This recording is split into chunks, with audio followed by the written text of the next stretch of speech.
Hello बच्चों, कैसे हैं आप लोग। उम्मीद है बहुत अच्छे होंगे और बहुत अच्छी आप तैयारी कर रहे होंगे। दोस्तों मैं लेके आया हूँ आपके लिए एक और मैराथन क्लास, ठीक है। और इस मैराथन क्लास के अंदर मैंने बहुत सारे टॉपिक शामिल किए हैं, जैसे कि आपके साइबर सुरक्षा वाला टॉपिक यहाँ पे शामिल किया है मैंने, है ना। तो जागरूकता वाला जो भी है आप यहाँ पे इसको देखो क्लास को, और ये क्लास बहुत इंपॉर्टेंट होने वाली है, ठीक है।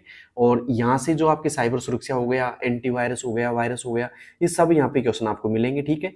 तो एक बार जरूर देखना इसको। तो मैराथन क्लास है और लास्ट में आप ये देखना कि आपके इस क्लास में से कितने परसेंट सही होते हैं, ठीक है। इसका जो लेवल है क्लास का वो पूरा बुक पे आधारित है। जो आपकी बुक है ना, मेन बुक है आपकी RCIT की, उस पर बुक पर आधारित है, ठीक है। तो एक बार जरूर देखना क्लास को, और मजा आने वाला है आपको क्लास के अंदर, ये मैं कह सकता हूँ, ठीक है। और इस क्लास को मतलब देख लेते हो तो आपके जो भी साइबर सिक्योरिटी के सवाल है ना, वो एक भी गलत नहीं होगा, ठीक है। तो पहला सवाल हमारा क्या है दोस्तों, फिशिंग किस प्रकार का साइबर हमला है। फिशिंग किस प्रकार का साइबर हमला है भाई, बताइए दोस्तों। जो फिशिंग अटैक होता है वो किस प्रकार का साइबर हमला है। पहला ऑप्शन आ रहा है, यह एक सॉफ्टवेयर है जो उपयोगकर्ता की जासूसी करता है। दूसरा ऑप्शन आ रहा है, यह एक प्रकार का मेलवेयर है जो फाइलों को इनक्रिप्ट करता है। तीसरा ऑप्शन आ रहा है, यह संवेदनशील जानकारी जैसे पासवर्ड और क्रेडिट कार्ड विवरण चुराने के लिए उपयोगकर्ता को धोखा देने का प्रयास है। या फिर यह एक नेटवर्क हमला है जो सेवा को बाधित करता है। बताइए दोस्तों क्या होगा इसका सही जवाब, बताइए। तो दोस्तों जो फिशिंग अटैक होता है उसमें क्या होता है, एक ईमेल पे हमला होता है, कोई वेबसाइट पे हमला होता है जिसमें आपकी संवेदनशील जानकारी चुरा ली जाती है। तो यहाँ पे आएगा दोस्तों, ये संवेदनशील जानकारी जैसे पासवर्ड हो गया, आपके क्रेडिट कार्ड हो गया, विवरण चुराने के लिए उपयोगकर्ता को धोखा देने का प्रयास करता है। तो यहाँ पे आएगा सी ऑप्शन इज राइट, ठीक है। तो पहले का ऑप्शन होगा सी। फिशिंग क्या होता है दोस्तों, संवेदनशील जानकारी जैसे पासवर्ड, क्रेडिट कार्ड हो गया, विवरण चुराने के लिए उपयोगकर्ता को धोखा देने का प्रयास है, ठीक है। अब चलते हैं दोस्तों आज के दूसरे प्रश्न की ओर। दूसरा प्रश्न है, वह दुर्भावनापूर्ण सॉफ्टवेयर, मेलिशियस सॉफ्टवेयर क्या कहलाता है जो उपयोगकर्ता की सहमति के बिना कंप्यूटर तक पहुंच पर प्राप्त कर लेता है और जासूसी करता है। बताइए दोस्तों, वह दुर्भावनापूर्ण सॉफ्टवेयर क्या करता है जो उपयोगकर्ता की सहमति के बिना कंप्यूटर तक पहुंच प्राप्त कर लेता है और जासूसी करता है। पहला ऑप्शन ट्रोजन हॉर्स, दूसरा रैनसमवेयर, तीसरा स्पाईवेयर या वर्म। बताइए दोस्तों क्या होगा इसका सही जवाब। अगर आपको आता है तो जल्दी से आप आंसर दे सकते हैं इसका। तो यहां पे आएगा दोस्तों स्पाईवेयर, ठीक है। क्या आएगा दोस्तों, स्पाईवेयर आएगा, C option is right, okay. अब चलते हैं दोस्तों आज के तीसरे प्रश्न की ओर। तीसरा प्रश्न है हमारा, रैनसमवेयर हमले में हमलावर आमतौर पर क्या मांगता है। सिस्टम की जानकारी मांगता है आपसे, फाइलों को डिक्रिप्ट करने के लिए फिरौती मांगता है, या फिर एक तरीके से उपयोगकर्ता का स्थान या ब्राउजिंग का इतिहास मांगता है। दोस्तों ये अगर आमतौर पर जो होता है हमलावर, यह आपसे फाइलों को डिक्रिप्ट करने के लिए फिरौती मांगता है, पैसे मांगता है, मतलब सीधी सी बात है। बी ऑप्शन इज राइट, ठीक है। अब चलते हैं दोस्तों आज के चौथे प्रश्न की ओर। DDoS, कई बार सवाल आएगा DDoS का पूरा नाम क्या है। तो DDoS का पूरा नाम है दोस्तों डिस्ट्रीब्यूटेड डेनियल ऑफ सर्विस। हमले का प्राथमिक लक्ष्य क्या है। डेटा चोरी करना, वेबसाइट या सर्वर को उसके इच्छित उपयोगकर्ताओं के लिए अनुपलब्ध बनाना, या सिस्टम फाइलों को संशोधित करना, या उपयोगकर्ता के कंप्यूटर पर नियंत्रण हासिल करना। बताइए दोस्तों DDoS हमले का प्राथमिक कार्य क्या है। DDoS का पूरा नाम जानना हो तो देख लो दोस्तों, सामने लिखी हुई है, एक बार इसको लिख लेना, हो सकता है आ जाए। तो यहाँ पे आएगा दोस्तों, वेबसाइट या सर्वर को उसके इच्छित उपयोगकर्ताओं के लिए अनुपलब्ध बनाना। बी ऑप्शन इज राइट, ठीक है। अब चलते हैं दोस्तों आज के पांचवें प्रश्न की और पांचवा प्रश्न है हमारा, man in the middle, MITM हमला क्या होता है। जब कोई हैकर किसी नेटवर्क में दो संचार करने वाले पक्षों के बीच चुपके से बैठ जाता है और बातचीत को सुनता है और यह बदल देता है, या फिर जब कोई उपयोगकर्ता दुर्भावनापूर्ण ईमेल अनुग्रह खोलता है, या फिर कोई वेबसाइट असुरक्षित यानी कि HTTP का उपयोग करती है, जब कोई उपयोगकर्ता कमजोर पासवर्ड का उपयोग करता है। चार ऑप्शन आपके सामने होंगे, बड़े बड़े ऑप्शन है थोड़े से, आप पढ़िए एक बार और कौन सा सही होगा जल्दी से बताइएगा। दोस्तों यहाँ पे सही होगा जब कोई हैकर, देखो मैन इन द मिडिल क्या होता है, दो आदमियों के बीच में बैठना। तो यहाँ पे आएगा जब कोई हैकर किसी नेटवर्क में दो संचार करने वाले पक्षों के बीच चुपके से बैठ जाता है और बातचीत सुनता है और बदल देता है, उसे हम क्या बोलेंगे, मैन इन द मिडिल, यानी कि MITM, हमला। ये ऑप्शन इज राइट। ठीक है, अब चलते हैं दोस्तों आज के छठे सवाल की ओर। छठा सवाल है हमारा, सुरक्षित वेबसाइट पोर्टलों को कैसे पहचाने। ठीक है, तो यहाँ पे एक तरीके से ये टॉपिक है दोस्तों। क्या है दोस्तों, ये टॉपिक है, ये सवाल नहीं है आपका, टॉपिक है। दोनों कलर एक कर दिया। ठीक है, लेकिन यहाँ पे सवाल क्या है दोस्तों, सुरक्षित और इनक्रिप्टेड कनेक्शन दर्शाने के लिए वेब ब्राउजर एड्रेस बार में क्या दिखाई देता है, मतलब क्या देखते हो आप कि ये सुरक्षित वेबसाइट हो सकती है। तो उसके लिए दोस्तों आपको देखना पड़ेगा HTTPS को। ठीक है, ऐसे आपको चिन्ह देखना पड़ेगा, ये इस जो वेबसाइट का आगे लगा होता है वो सुरक्षित वेबसाइट मानी जाती है। तो यहाँ पे आएगा सी ऑप्शन। क्या आएगा दोस्तों, सी ऑप्शन आएगा। ओके, अब चलते हैं दोस्तों आज के सातवें सवाल की ओर। सातवां सवाल है, HTTPS में एस अक्षर क्या अर्थ क्या है, बताइए दोस्तों। ज्यादातर सवाल मैंने बता रखा है इस चीज के बारे में, यहां से पूछा जा सकता है। HTTPS एक सुरक्षित प्रोटोकॉल माना जाता है। इसका फुल फॉर्म होता है दोस्तों हाइपर टेक्स्ट ट्रांसफर और प्रोटोकॉल। प्रोटोकॉल के बाद में आएगा प्रोटोकॉल के बाद में आएगा S4 आएगा दोस्तों, SECURE, सिक्योर। तो यहाँ पे S4 क्या आएगा दोस्तों, सिक्योर होगा। क्लियर यहाँ तक का, सुरक्षित, सिक्योर। तो ये काफी बार पूछ लिया जाता है दोस्तों, उम्मीद करता हूँ अभी भी आ सकता है। रिपीटेड क्वेश्चन काफी सारे होंगे आपके। अब चलेंगे दोस्तों आज के 8वें प्रश्न की ओर।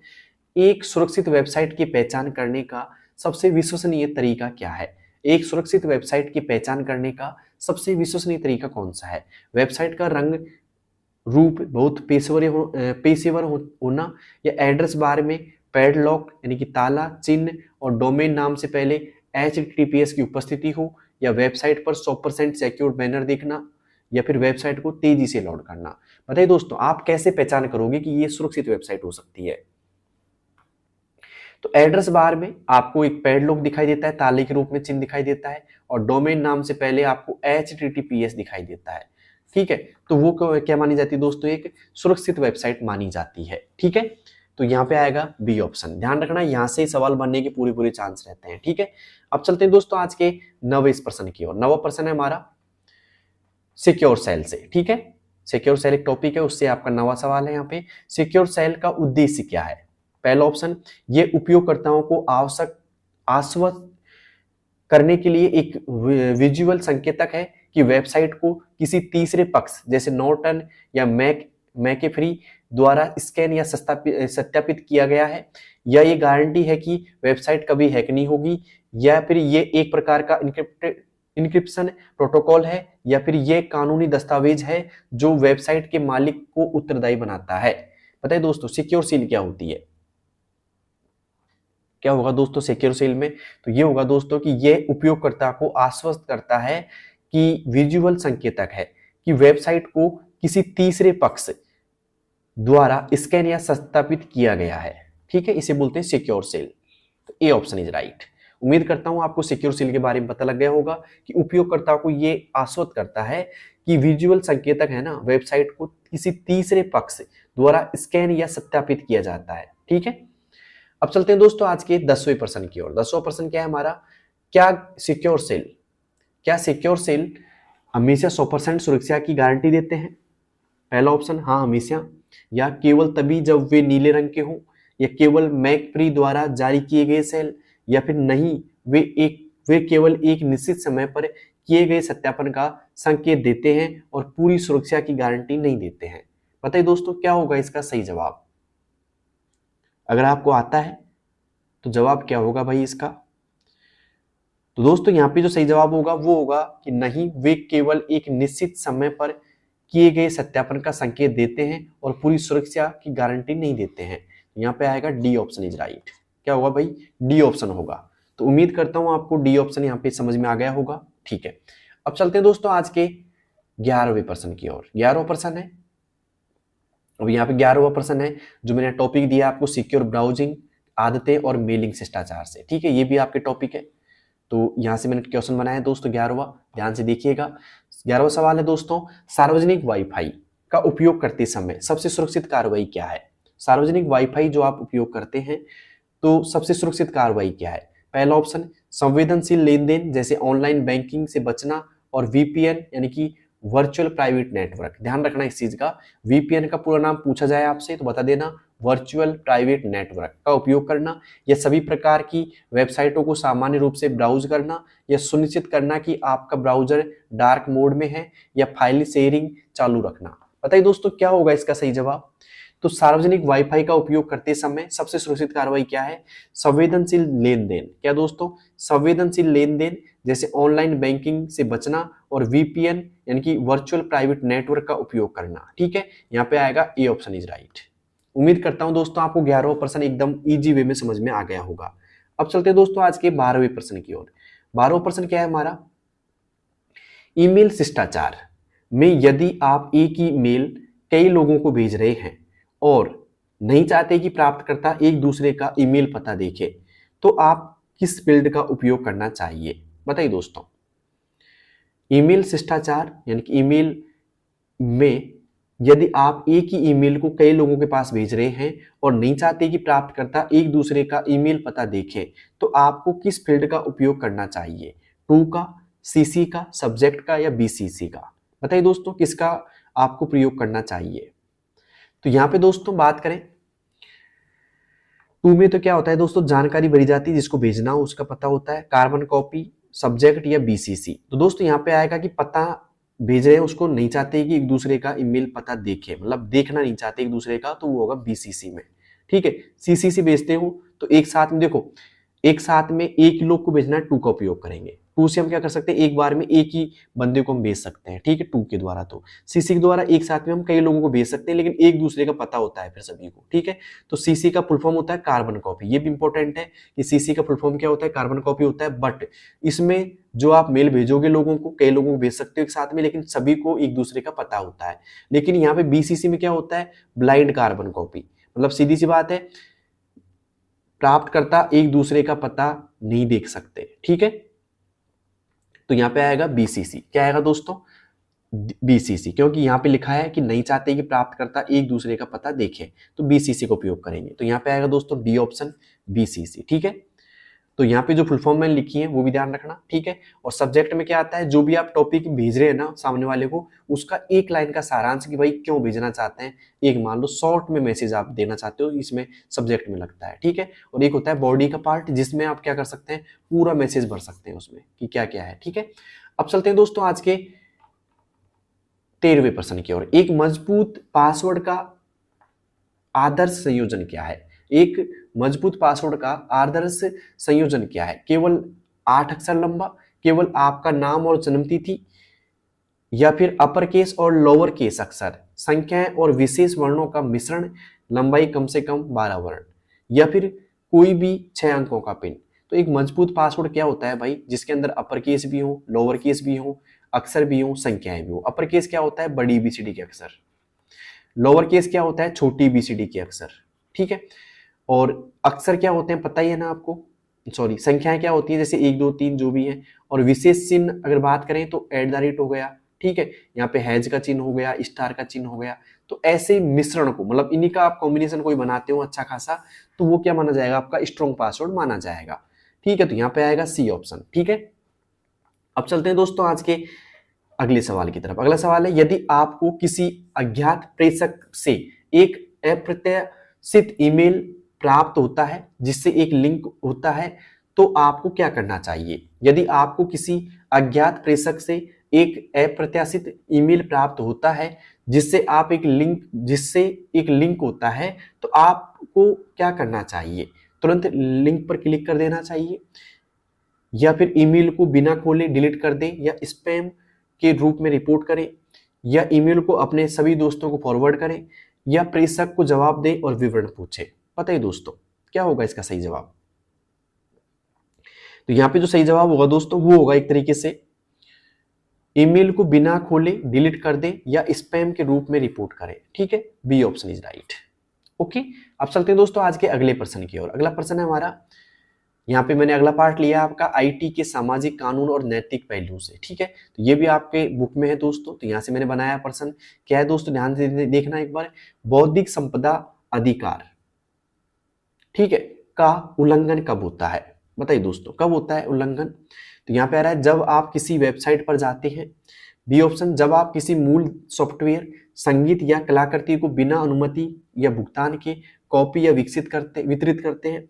जब आप एक ईमेल भेजते हैं। जब आप अपना कंप्यूटर बंद करते हैं। बताइए दोस्तों, बौद्धिक संपदा अधिकार का उल्लंघन कब होता है? जब आप किसी वेबसाइट पर जाते हैं। जब आप किसी मूल सॉफ्टवेयर, संगीत या कलाकृति को बिना अनुमति या भुगतान के कॉपी या वितरित करते हैं। जब आप एक ईमेल भेजते हैं, या फिर जब आप अपना कंप्यूटर बंद करते हैं। बताइए दोस्तों, क्या होगा इसका सही जवाब? तो होगा दोस्तों, जब आप किसी मूल सॉफ्टवेयर या संगीत कलाकृति को बिना अनुमति या भुगतान के कॉपी या वितरित करते हैं, ठीक है। तो यहाँ पे आएगा बी ऑप्शन, ठीक है, कॉपीराइट, ठीक है। अब चलते हैं दोस्तों आज के 16वें सवाल की ओर। भारत में साइबर अपराधों और डेटा सुरक्षा को मुख्य रूप से कौन सा कानून नियंत्रित करता है? भारत में साइबर अपराधों और डेटा सुरक्षा को मुख्य रूप से कौन सा कानून नियंत्रित करता है? पहला ऑप्शन है सूचना प्रौद्योगिकी अधिनियम 2000 यानी कि आईटी एक्ट 2000, या फिर भारतीय दंड संहिता आईपीसी, या कॉपीराइट अधिनियम, या फिर बात करें दोस्तों कंपनी अधिनियम। बताइए दोस्तों, क्या होगा इसका सही जवाब? अगर आपको आता है तो जल्दी से बताइएगा, क्या होगा इसका सही जवाब? तो दोस्तों इसका सही जवाब होगा सूचना प्रौद्योगिकी अधिनियम यानी कि IT act 2000। A option is right. क्या होगा दोस्तों? ए ऑप्शन आएगा यहाँ पे। अब चलते हैं दोस्तों आज के 17वें सवाल की ओर। नैतिक हैकिंग या एथिकल हैकिंग जो आप बोलते हो का अर्थ क्या है? बताइए दोस्तों।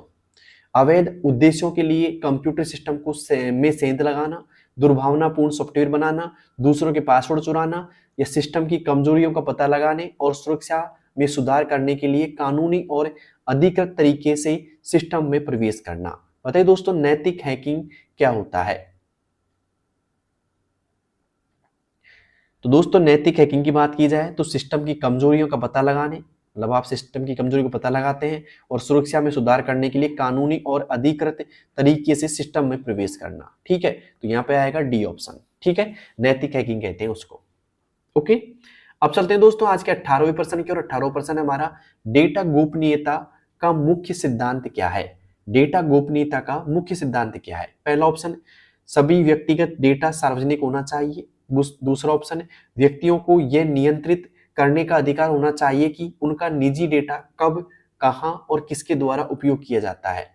या सी ऑप्शन, कंपनियों को बिना सहमति के डेटा एकत्र करना चाहिए या डेटा को इनक्रिप्ट करने की आवश्यकता नहीं है। बताइए दोस्तों, डेटा गोपनीयता का मुख्य सिद्धांत क्या है? अगर आपको आता है तो जल्दी से आप मुझे बताइएगा, डेटा गोपनीयता का मुख्य सिद्धांत क्या है? तो दोस्तों डेटा गोपनीयता का मुख्य सिद्धांत यह है कि व्यक्तियों को यह नियंत्रित करने का अधिकार होना चाहिए कि उनका निजी डेटा कब, कहां और किसके द्वारा उपयोग किया जाता है। बी ऑप्शन इज राइट, ठीक है, बी होगा भाई यहाँ पे। डेटा गोपनीयता का मुख्य सिद्धांत क्या होगा? व्यक्तियों को यह नियंत्रित करने का अधिकार होना चाहिए कि उनका निजी डेटा कब, कहां और किसके द्वारा उपयोग किया जाता है। ओके, अब चलते हैं दोस्तों आज के 19वें सवाल की ओर। 19 में मैंने अलग से आपको दे दिया डायग्राम, ध्यान रखना इस चीज का भी आपको कि साइबर धोखाधड़ी से बचना, मतलब यहाँ से सवाल बनाया मैंने कुछ, ठीक है। पहला क्वेश्चन यहाँ से है दोस्तों, यदि आपको बैंक से एक कॉल आती है जिसके द्वारा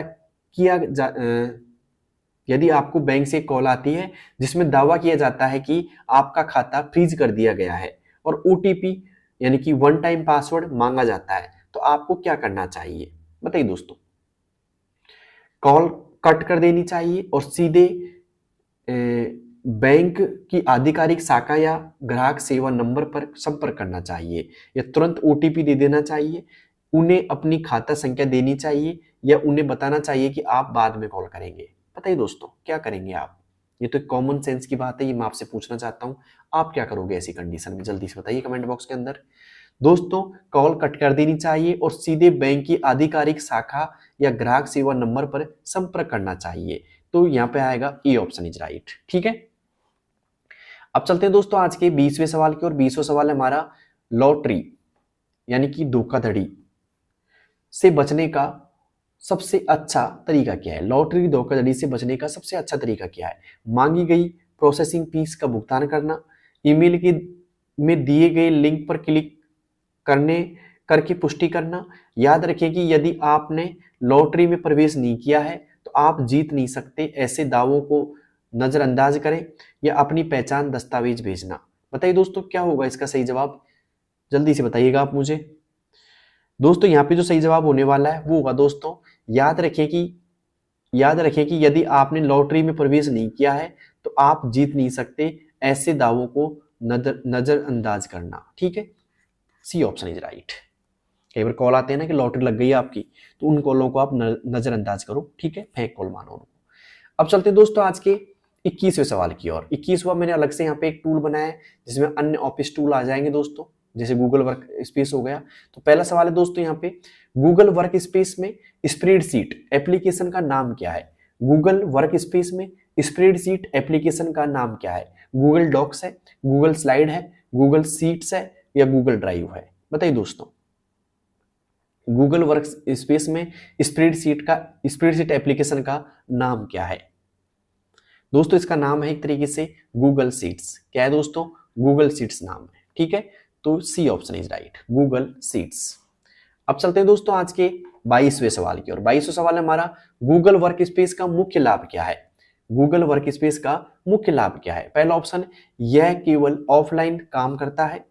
दूसरा ऑप्शन, यह वास्तविक समय में सहयोग और क्लाउड स्टोरेज प्रदान करना, या फिर इसमें कोई सुरक्षा सुविधाएं नहीं है, यह केवल एप्पल उपकरणों पर चलता है।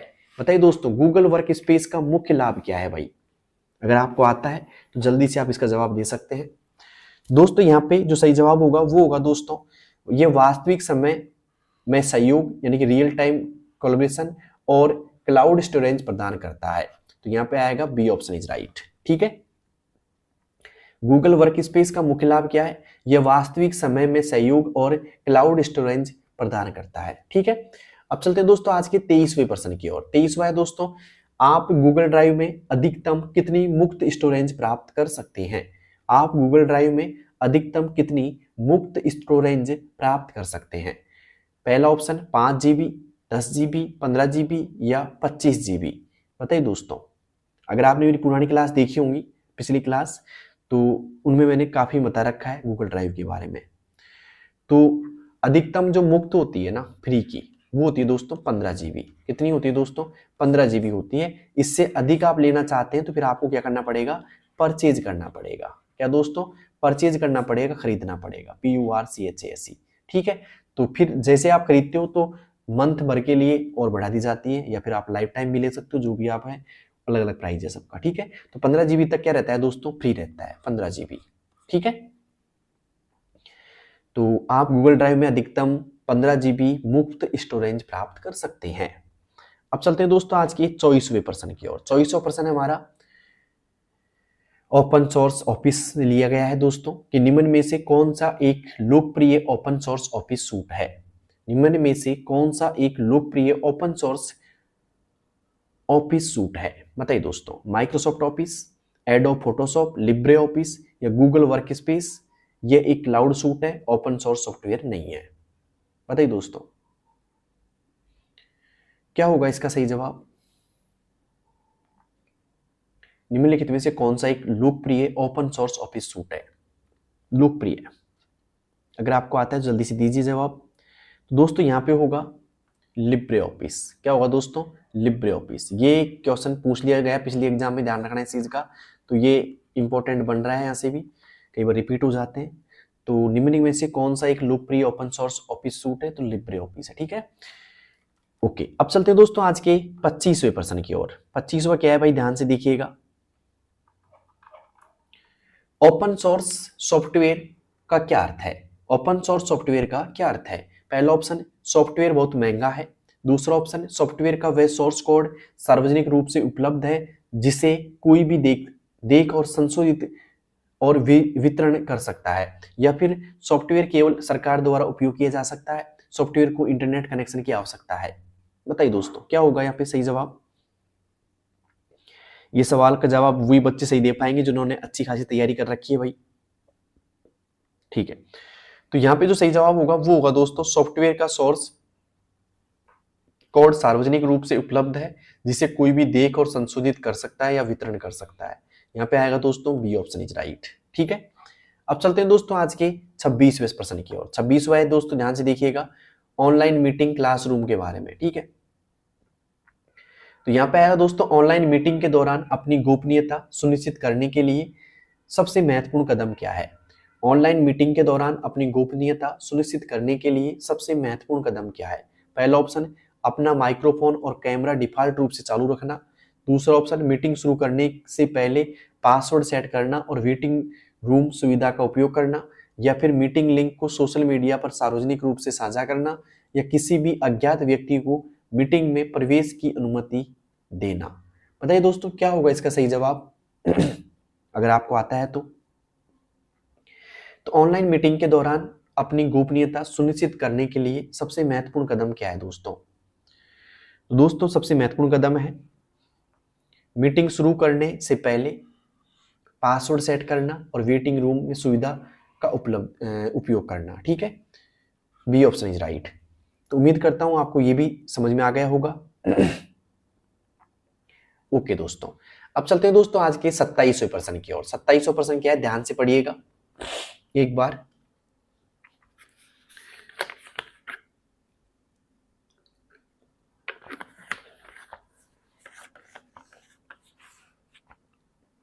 सत्ताईसवां प्रश्न है दोस्तों, निम्नलिखित में से कौन सा उपकरण ऑनलाइन कक्षाएं संचालित करने के लिए उपयोग नहीं किया जाता है?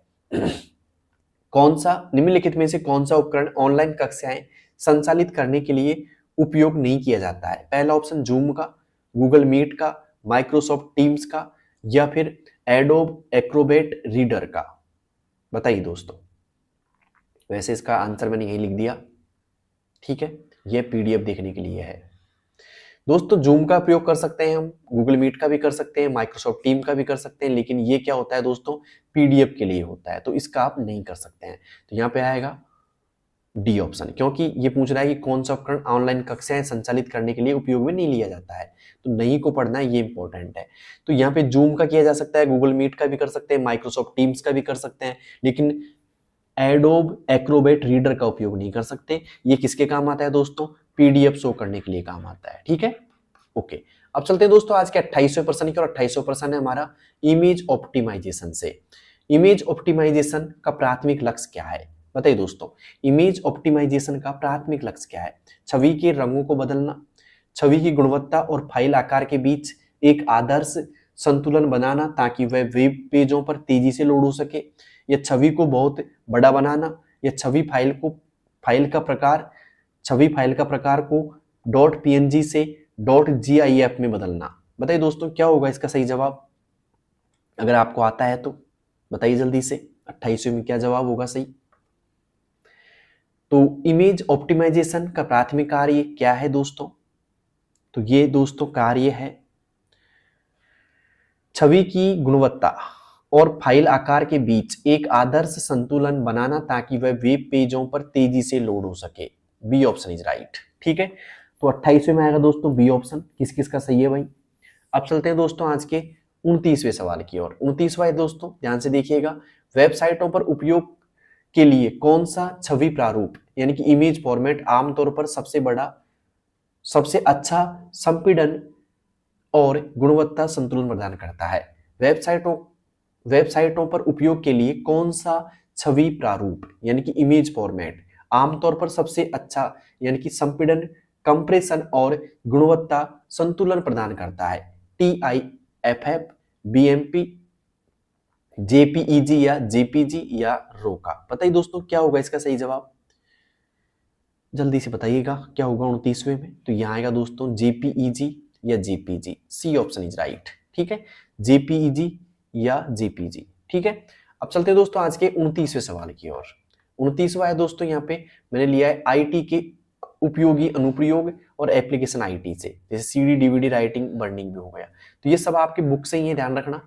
अगर आपने बुक पढ़ी हो ओरिजिनल, मतलब खुद की जो मेन बुक है वो, तो ये उसमें से ही है। तो यहाँ पे 30% है दोस्तों बर्निंग। बर्निंग शब्द का क्या अर्थ है?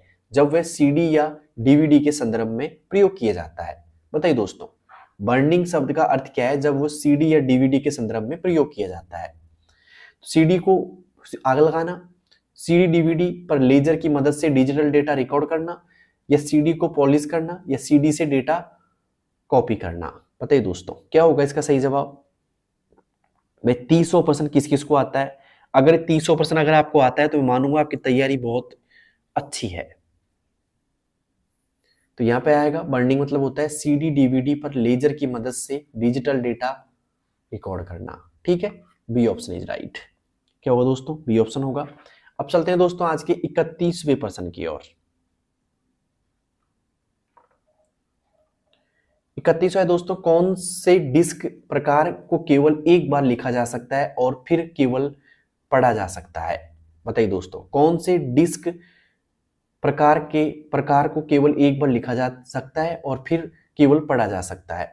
सीडी आरडब्ल्यू को, डीवीडी आरडब्ल्यू, या फिर सीडी आर, डीवीडी आर, या फिर डीवीडी रैम? बताइए दोस्तों क्या होगा इसका सही जवाब? तो इसका जो सही जवाब होगा दोस्तों वो होगा सीडीआर को। किसको दोस्तों? सीडीआर या डीवीडीआर को हम केवल एक बार लिखा जाता है, फिर बाद में आप पढ़ सकते हो। ठीक है, एक बार। अब चलते हैं दोस्तों आज के 32वें प्रश्न की ओर। 32वां प्रश्न मैंने लिया है दोस्तों, आपके कंप्यूटर का उपयोग कर एक कागज को प्रिंट करना। ठीक है, मतलब प्रिंटिंग के ऊपर मान लो एक तरीके से कागज की जो भी होती है। तो पहला सवाल है, प्रिंटिंग करते समय पोर्ट्रेट और लैंडस्केप किसके प्रकार है? प्रिंटिंग करते समय जो पोर्ट्रेट लिखा आता है और जो लैंडस्केप लिखा आता है वो किसके प्रकार है दोस्तों? फॉन्ट शैली के, प्रिंटर का एक प्रकार, पेपर ओरिएंटेशन यानी कि कागज का अभिविन्यास, या एक तरीके से स्याही का रंग। दोस्तों पेपर का जो ओरिएंटेशन होता है वो दो प्रकार का होता है। एक तो होता है दोस्तों ऐसे, और एक होता है दोस्तों ऐसे आड़ा। ठीक है, जो ऐसे खड़ा है ना उसे बोलेंगे हम पोर्ट्रेट। क्या बोलेंगे दोस्तों? पोर्ट्रेट बोलते हैं। ठीक है, और जो आड़ा होता है उसको हम बोलेंगे लैंडस्केप। Okay, escape. तो ये ध्यान रखना। ठीक है, ये होता है वर्टिकल और ये होता है दोस्तों हॉरिजेंटल। ठीक है, तो यहाँ पे आएगा पेपर ओरिएंटेशन। क्या किससे संबंधित दोस्तों? Paper orientation. और ये दो प्रकार का होता है, एक होता है पोर्ट्रेट, एक होता है लैंडस्केप। ठीक है, अब चलते हैं दोस्तों आज के 33वें प्रश्न की ओर। 33वां प्रश्न है, प्रिंट कमांड देने के लिए आमतौर पर किस कीबोर्ड शॉर्टकट का उपयोग किया जाता है? प्रिंट कमांड देने के लिए आमतौर पर किस कीबोर्ड शॉर्टकट का उपयोग किया जाता है? पहला ऑप्शन कंट्रोल एस का, दूसरा कंट्रोल सी का, कंट्रोल पी का, या कंट्रोल वी का? बताइए दोस्तों किसका प्रयोग करेंगे आप? दोस्तों प्रिंट कमांड देने के लिए हम कंट्रोल पी का यूज कर सकते हैं, कंट्रोल के साथ में पी का यूज कर सकते हैं भाई। तो यहाँ पे आएगा कंट्रोल पी। कंट्रोल एस से क्या होता है दोस्तों? सेव करना होता है। कंट्रोल सी से कॉपी करना होता है। कंट्रोल वी से क्या होता है दोस्तों? पेस्ट करना होता है। ठीक है, तो उम्मीद करता हूं समझ गए होंगे आप। ठीक है, अब चलते हैं दोस्तों आज के अगले क्वेश्चन की ओर। अगला क्वेश्चन है 34वां हमारे पास में, पेन ड्राइव। देखो पेन ड्राइव यूएसबी से संबंधित है दोस्तों। तो यहाँ पे हम बात करते हैं 34वें की। तो प्लग एंड प्ले, क्या है दोस्तों सवाल? प्लग एंड प्ले सुविधा का क्या मतलब है? बताइए दोस्तों क्या मतलब है सुविधा का? जो आमतौर पर यूएसबी उपकरणों से जुड़ी होती है। प्लग एंड प्ले सुविधा का क्या मतलब है? जो आमतौर पर यूएसबी उपकरणों से जुड़ी होती है। बताइए दोस्तों। पहला ऑप्शन पढ़िए ध्यान से, डिवाइस को काम करने के लिए जटिल ड्राइवर इंस्टॉलेशन की आवश्यकता होती है। डिवाइस को कंप्यूटर में प्लग करते ही वह बिना किसी मैनुअल कॉन्फ़िगरेशन के काम करना शुरू कर देता है, या डिवाइस को पहले बिजली से जोड़ना पड़ता है, या एक गेमिंग सुविधा है। बताइए दोस्तों क्या होगा इसका सही जवाब? क्लास को अभी तक अपने दोस्तों के पास शेयर नहीं किया तो कर दीजिए सभी दोस्तों के पास शेयर। ठीक है दोस्तों, प्लग एंड प्ले का मतलब होता है कि जैसे आपने लगाया तुरंत काम कर ले, कोई इंस्टॉल करने की जरूरत नहीं पड़ी। ठीक है, तो जैसे आपने यूएसबी को मतलब पेन ड्राइव को लगाया होगा आपने, है ना, तो सीधा काम करती है। तो यहाँ पे आएगा डिवाइस को कंप्यूटर में प्लग करते ही, मतलब लगाते ही बिना किसी मैनुअल कॉन्फ़िगरेशन के काम करना शुरू कर देता है। जैसे लगाते हो आप तुरंत काम करना शुरू कर देता है। तो ऐसी डिवाइस को क्या बोलते हैं दोस्तों? प्लग एंड प्ले बोलते हैं। ठीक है, तो यहाँ पे आएगा बी ऑप्शन इज राइट। किस किस का सही है भाई? बी ऑप्शन यहाँ पे। ओके, अब चलते हैं दोस्तों आज के 35वें प्रश्न की ओर। 35वां प्रश्न है, पेन ड्राइव को कंप्यूटर से सुरक्षित रूप से पेन ड्राइव को कंप्यूटर से सुरक्षित रूप से डिस्कनेक्ट करने के लिए विंडोज में किस प्रक्रिया का पालन करना चाहिए? पेन ड्राइव को कंप्यूटर में या कंप्यूटर से सुरक्षित रूप से डिस्कनेक्ट करने के लिए विंडोज में किस प्रक्रिया का पालन करना चाहिए? पहला ऑप्शन, बस इसे खींच कर निकाल दें। दूसरा, सेफली रिमूव हार्डवेयर या एग्जैक्ट मीडिया आइकन पर क्लिक करके एग्जिट करना, या फिर कंप्यूटर को रिस्टार्ट करना, या फाइल एक्सप्लोरर को बंद करना। बताइए दोस्तों क्या होगा इसका सही जवाब 35वें का? तो पेन ड्राइव को कंप्यूटर से सुरक्षित रूप से डिस्कनेक्ट करने के लिए, मतलब आप जो पेन ड्राइव लगा देते हो ना, जो सीपीयू में आप पेन ड्राइव लगा देते हो, उस पेन ड्राइव को सुरक्षित रूप से डिस्कनेक्ट करने के लिए, मतलब हटाने के लिए विंडोज में किस प्रक्रिया का पालन करना चाहिए आपको? ठीक है, तो यहाँ पे आएगा safely remove hardware and exact media icon पर क्लिक करके एग्जिट करना। ठीक है, तो ये होता है दोस्तों सबसे सेफ तरीका। ठीक है, ऐसे ही आप खींच लेते होंगे तो वो गलत तरीका है। ठीक है, अब चलते हैं दोस्तों आज के 36वें प्रश्न की ओर। 36वां प्रश्न आ रहा है एलडीसी प्रोजेक्टर से। ठीक है, तो यहाँ पे आ रहा है दोस्तों, ध्यान देना, इस टॉपिक से मैंने लिया है, ये भी आपका बुक का एक टॉपिक है। तो यहाँ से मैंने क्वेश्चन उठाया दोस्तों। पहला प्रश्न यहाँ पे देखो, अपने लैपटॉप स्क्रीन को प्रोजेक्टर पर प्रोजेक्ट करने के लिए आप किस अक्सर विंडोज में फंक्शन कुंजी संयोजन का उपयोग करते हैं? सवाल पढ़िए ध्यान से। अपने लैपटॉप स्क्रीन को प्रोजेक्टर पर प्रोजेक्ट करने के लिए आप अक्सर विंडोज में किस फंक्शन कुंजी संयोजन का उपयोग करते हैं? पहला ऑप्शन, विंडोज की प्लस सी का, विंडोज की प्लस वी का, विंडोज की प्लस एम का, या विंडोज की प्लस पी का। बताइए दोस्तों क्या उपयोग करेंगे यहाँ पे? तो दोस्तों यहाँ पे जो सही जवाब आएगा, मतलब सही जवाब होगा, वो होगा दोस्तों विंडोज की के साथ में आप क्या प्रेस करना चाहेंगे? पी प्रेस करना चाहेंगे। ठीक है, डी ऑप्शन इज राइट। अब चलते हैं दोस्तों आज के अगले प्रश्न की ओर। अगला प्रश्न है हमारा, एलसीडी प्रोजेक्टर का उपयोग करते समय स्क्रीन रिजोल्यूशन सेटिंग को समायोजित करना क्यों महत्वपूर्ण है? एलडीसी प्रोजेक्टर का उपयोग करते समय स्क्रीन रिजोल्यूशन सेटिंग को समायोजित करना क्यों महत्वपूर्ण है भाई? यह सुनिश्चित करने के लिए कि छवि स्क्रीन पर स्पष्ट और सही आकार में दिखाई दे, या यह सुनिश्चित करने के लिए कि प्रोजेक्टर बहुत ज्यादा गर्म न हो, या फिर यह स्पीकर की आवाज को नियंत्रित करता है, या फिर यह बिजली बचाता है? बताइए दोस्तों क्या होगा इसका सही जवाब? तो एलसीडी प्रोजेक्टर पर का उपयोग करते समय स्क्रीन रिजोल्यूशन को सेटिंग को समायोजित करना क्यों महत्वपूर्ण है भाई? तो इसलिए महत्वपूर्ण है भाई कि यह सुनिश्चित करने के लिए कि छवि स्क्रीन पर स्पष्ट और सही आकार में दिखाई दे। तो यहाँ पे आएगा ए ऑप्शन इज राइट। ठीक है, यह सुनिश्चित करने के लिए कि छवि स्क्रीन पर स्पष्ट और सही आकार में दिखाई दे। ठीक है, ओके। अब चलते हैं दोस्तों आज के 38वें क्वेश्चन की ओर। 38वां है पीसी और मोबाइल से। ठीक है, तो पीसी और मोबाइल डिवाइस के बीच फाइलों को वायरलेस तरीके से स्थानांतरित करने का एक समान तरीका क्या है? पीसी और मोबाइल डिवाइस के बीच फाइलों को वायरलेस तरीके से स्थानांतरित करने का एक समान तरीका क्या है? ईथरनेट केबल, ब्लूटूथ या वाईफाई डायरेक्ट, या फ्लॉपी डिस्क, या समांतर पोर्ट? बताइए दोस्तों क्या होगा इसका सही जवाब? अगर आपको आता है तो जल्दी से आप आंसर दे सकते हैं इसका। तो इसका जो सही जवाब होगा वो होगा ब्लूटूथ या वाईफाई डायरेक्ट। क्या होगा दोस्तों? ब्लूटूथ या वाईफाई डायरेक्ट। दोस्तों मुझे बताइए अब तक की क्लास कितनी अच्छी लगी आपको? मुझे पता है बहुत बोरिंग लगी होगी, क्योंकि ये जो प्रश्न है आपने पढ़े नहीं होंगे या तो, ठीक है, इसलिए आपको थोड़ा सा टफ लग रहे होंगे दोस्तों। ठीक है, तो पीसी और मोबाइल डिवाइस के बीच फाइलों को वायरलेस तरीके से स्थानांतरित मतलब ट्रांसफर करने का समान तरीका क्या है? ब्लूटूथ और वाईफाई डायरेक्ट। ठीक है, मतलब एक सीधी सी बात है, एक फोन से मतलब फोन से और पीसी से आप आपस में डाटा शेयर करते हैं, उसकी प्रक्रिया पूछ रहा है ये। अब चलते हैं दोस्तों आज के अगले प्रश्न की और। अगला प्रश्न है हमारा यहाँ पे 39वां, मोबाइल डिवाइस को पीसी से कनेक्ट करते समय यूएसबी डिबनिंग विकल्प आमतौर पर किस उद्देश्य के लिए उपयोग किया जाता है? पहला ऑप्शन, सामान्य फाइल स्थानांतरण के लिए, मोबाइल डिवाइस को चार्ज करने के लिए, डेवलपर्स को पीसी का उपयोग करके डिवाइस पर एप्लीकेशन इंस्टॉल करने और डीबग करने की अनुमति देने के लिए, या इंटरनेट साझा करने के लिए? बताइए दोस्तों क्या होगा इसका सही जवाब? तो दोस्तों इसका सही जवाब होगा डेवलपर्स को पीसी का उपयोग करने के लिए डिवाइस पर एप्लीकेशन इंस्टॉल करने डीबग करने की अनुमति देने के लिए। ठीक है, तो यहाँ पे आएगा सी ऑप्शन इज राइट। ठीक है, उम्मीद करता हूँ 39वें में सी आपने कर दिया होगा। अब चलते हैं दोस्तों आज के 40वें प्रश्न की ओर।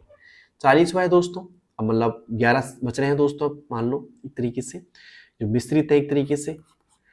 तो सॉफ्टवेयर पायरेसी किसका उल्लंघन है?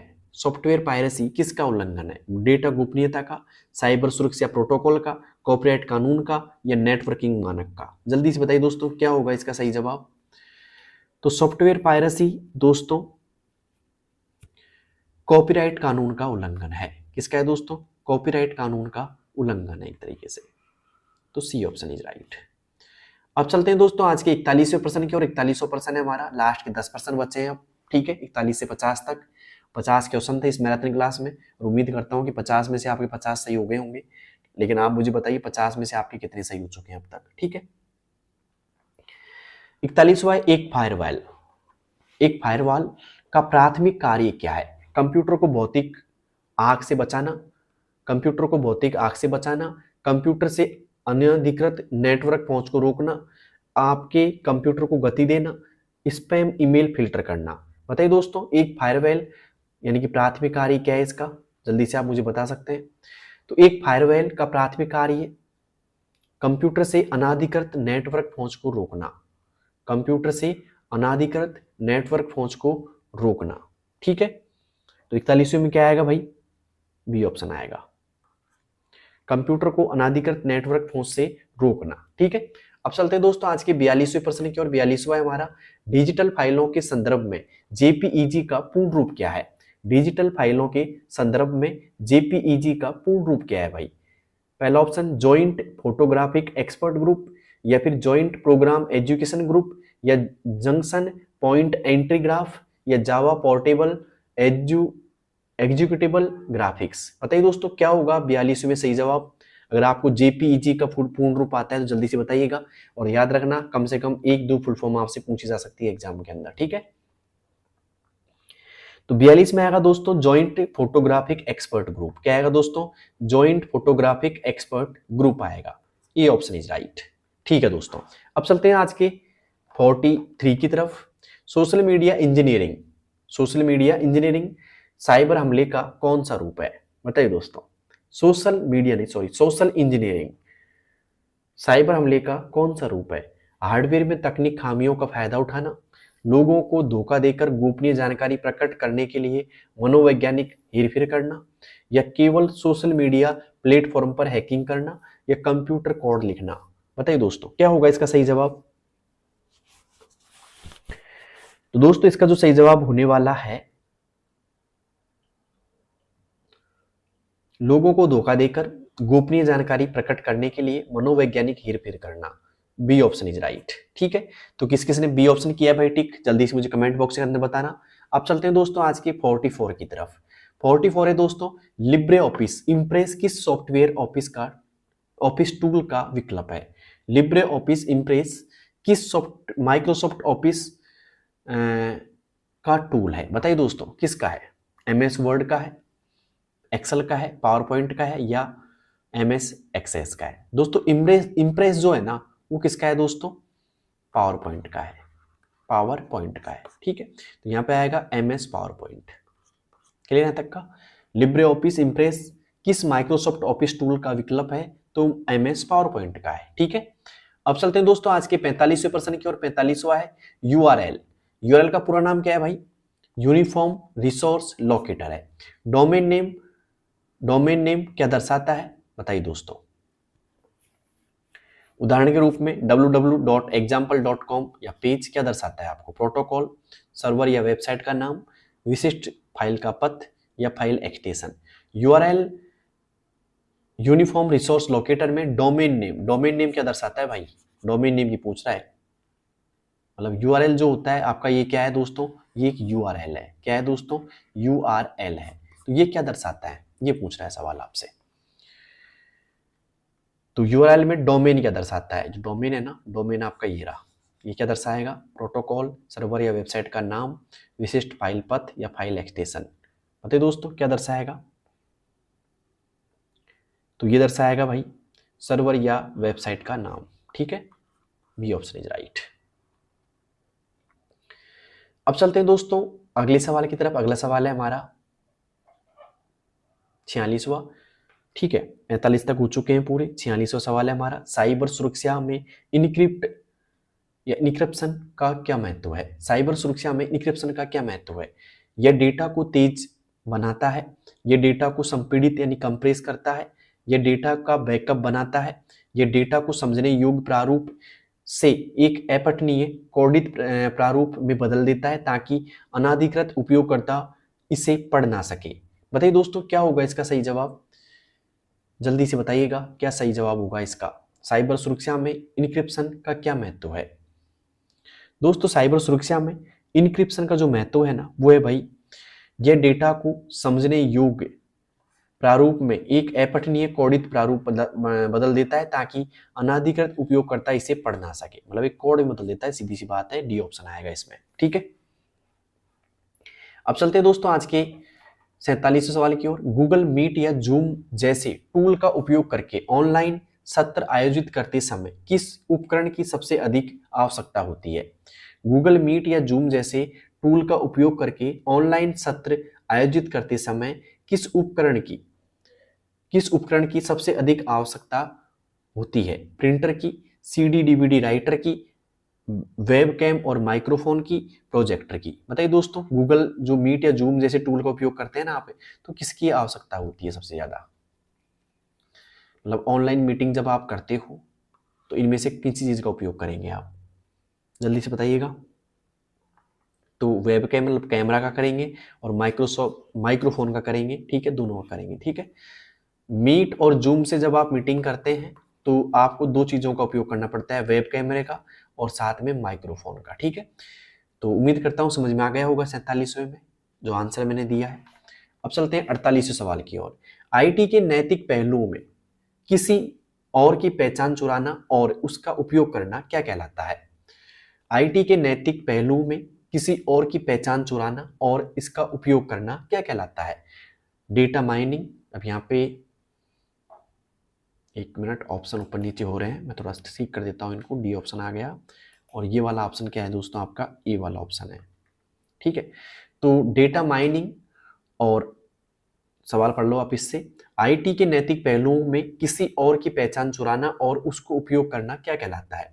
डेटा माइनिंग, आईपीआर उल्लंघन, पहचान की चोरी यानी कि आइडेंटिटी थीफ या एथिकल हैकिंग। बताइए दोस्तों क्या होगा इसका सही जवाब अगर आपको आता है तो।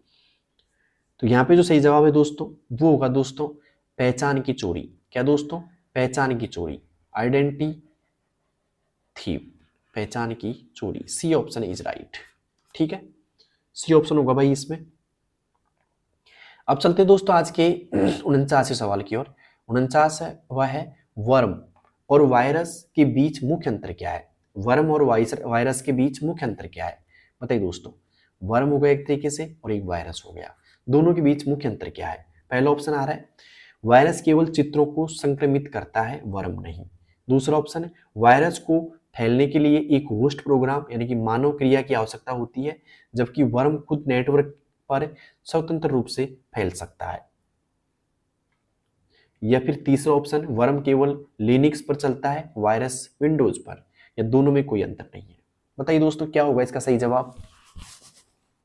देखो वायरस को फैलने के लिए आपको एक होस्ट की जरूरत पड़ती है, मतलब आप जो कोई क्रिया करोगे ना उसके लिए जरूरत पड़ेगी। लेकिन वर्म जो फैलता है इंटरनेट से फैलता है। किससे दोस्तों, इंटरनेट से फैलता है। तो यहाँ पे आएगा भाई सही जवाब इसका, वायरस को फैलने के लिए एक होस्ट की यानी कि मानव क्रिया की आवश्यकता होती है, जबकि वर्म खुद को नेटवर्क पर स्वतंत्र रूप से फैला सकता है। तो यहाँ पे आएगा बी ऑप्शन इज राइट। क्या आएगा दोस्तों, बी ऑप्शन आएगा भाई। तो उम्मीद करता हूं वर्म और वायरस के बीच मुख्य अंतर आप समझ चुके होंगे। ठीक है, अब चलते हैं दोस्तों आज के 50वें सवाल की ओर। 50वां क्वेश्चन है दोस्तों, ध्यान से देखिएगा एक बार आप इसको। कौन सा साइबर अपराध भारत के आईटी एक्ट 2000 के तहत एक दंडनीय अपराध है। कौन सा साइबर अपराध भारत के आईटी एक्ट 2000 के तहत एक दंडनीय अपराध है। पहला ऑप्शन है असुरक्षित वेबसाइट ब्राउज करना, अपने कंप्यूटर पर गेम खेलना, या फिर तीसरा ऑप्शन किसी व्यक्ति की सहमति के बिना उसकी निजी तस्वीरों को ऑनलाइन प्रकाशित करना यानी कि साइबर स्टॉकिंग, निजता का उल्लंघन, या फिर वैध सॉफ्टवेयर खरीदना। बताइए दोस्तों क्या होगा इसका सही जवाब। अगर आपको आता है तो जल्दी से दीजिएगा, ठीक है, जिससे क्लास फिनिश करेंगे। फिर 50 क्वेश्चन पूरे हो चुके हैं आपके, और 50 में से अब तक कितने सवाल सही हो चुके हैं जल्दी मुझे बताइएगा एक बार आप, ठीक है। तो कौन सा साइबर अपराध भारत के आईटी एक्ट 2000 के तहत एक दंडनीय अपराध है भाई?